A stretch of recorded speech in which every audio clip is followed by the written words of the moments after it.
لا احنا مش هنتباع. لا هتتباع غصب، ده انا عامل عليك عرض وهبيعكم. لا مش هنتباع، هبيعكم كلهم. يبقى انت جبته لنفسك وهندمر لك المحل. اذا بعتنا للزباين هندمر لك.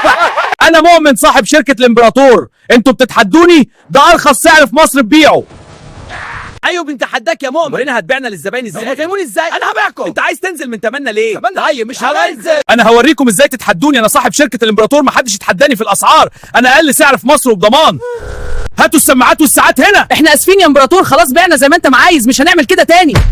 هاتوها بسرعة. انا كان تمني غالي، شركة الامبراطور هي السبب في اللي انا فيه، بقى انت تشتريني. يا خساره فعلا. طيب هشتري. النصاص قامت والقوالب نامت.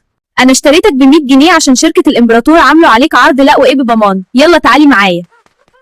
يلا بسرعه الحقوا العرض قبل نفاذ الكميه. شركه الامبراطور. ما تنسوش تعملوا متابعه ولايك واكتب تحت احجز السماعه وشير كتير. يلا يحيى شركة الامبراطور، تعيش شركة الامبراطور، ارخص سعر في مصر.